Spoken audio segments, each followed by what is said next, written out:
there. I am sharing this video because an incident happened recently, and I usually post funny videos, and I haven't been very funny lately. I just don't. It's very difficult because it was a difficult incident, and I don't know if you saw any of my previous videos where I brought a kitty that was living outside named Spats into my home. And it's not easy when you do something like that, especially if you have other animals. My other two cats, Joey and Dory, have been calling social services on me already. They're still hissing at him, and he's trying to adjust. Poor thing. Now, my bunny was a different thing. It was a very unusual situation. I have a little tiny, he was a tiny little dwarf bunny, only 3 years old. But you have to, I don't know if you know about bunnies, but you do have to let them out of the cages because they have to run around, stretch their legs and investigate things. However, with Bodie investigated, he bit things, wires, you have to pick everything up, baseboards, you name it. Bunnies like to chew. And if you can't litter train, which I did not train him, I've tried to train him, he would just go everywhere. Okay. And so, to make a long story short, I would let him out, and Spats was in here walking around, and my other cats would jump on cabinets or go in the other room and just avoid him if he became bothersome.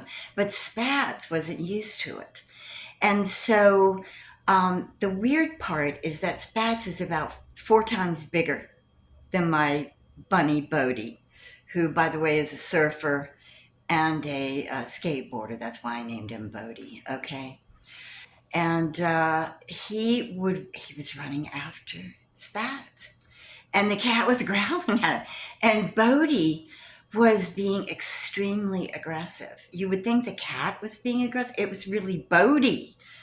Now, he had not been neutered, but it was unusual. I was just thinking, oh, it's probably a territorial thing. He's just being aggressive because this is his territory and he's letting him know.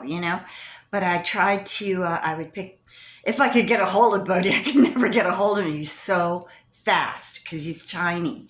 And I would even try to move Spats into another room. So my point is that I took this as a thing where, the bunny was just being aggressive because, he didn't understand. He probably smelled something different and, was being territorial. Well, Bodie got sick recently. And I don't know if it was a GI stasis thing because little bunnies have a problem with that. Okay. And if they don't eat or drink within a 24-hour period, bunnies are different from other animals. They can go down like that. And I don't know if you knew this because it took me a while after having a couple of bunnies. Bunnies are thought of as exotic animals. Now I was thinking it would be a tiger or a llama.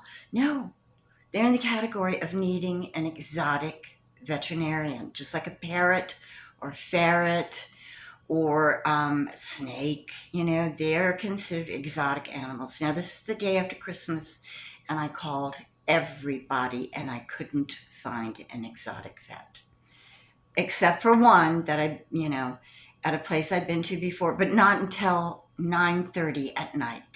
So I had to wait until then to take my baby in, and he was getting sicker and sicker during the day. And I finally got in there, and they still made me wait. The vet still wasn't there. So it was a horrible, frustrating experience. Not only that, she said there might be something wrong with his teeth, but I can't see his mouth because he's clenching up and not. Anyway, to make a long story short, she said, what we'll do is I'll give you all this stuff, pain medication. I'll give you critical care to get his tummy moving. And his vitals seem to be normal. Temperature, heart rate, everything is within the normal range. They give me all this stuff. I come home, I take him out of the little carrier, put him in his cage, and he looked bad. Okay? Worse than I've ever seen any of my bunnies. And I said to myself, I don't think he's going to make it. So that's really awful. Okay, so I pick him up and I give him some of this critical care. He's not even chewing it and I ended up taking him into my lap and just massaging his little tummy. And within the next, I'd say, minute, he went into like a seizure type of thing. And I was thinking, oh, what is going on? And I didn't know it, but he was dying. And I hope this doesn't bother you horribly, but this has been bothering me so bad because I don't know what happened. And I don't know how the vet could send me home with him like that without and saying that everything's stable. He was, you can't be stable and then go like that. You just, doesn't make any sense. And I'm just wondering if bringing the cat in here stressed him out too much because I wasn't thinking it was stress. I just thought it was a territorial thing, and he was just being, Bodie the boss, even though he's just a teeny tiny little guy. And even though Bodie was difficult at times, couldn't get him in his cage, it get on my nerves, that he just wouldn't do like the other bunnies I used to have. But his passing has really upset me because he's part of the family. It's very difficult. And life, I'm questioning life. You're here one day, gone tomorrow. What the hell? You know? And after a while, it's just like, wow, I don't get it. I just don't get it anymore. I'm trying to get it, but I'd love to hear from you. If you want to share your story, please do. But this has been a very difficult thing. And I didn't think it would be that difficult, because I don't know. I don't know what to say. Anyway, I miss him and I'd like to hear from you. Let me know if you've had an experience like that. I appreciate you listening. Thanks so much. Bye.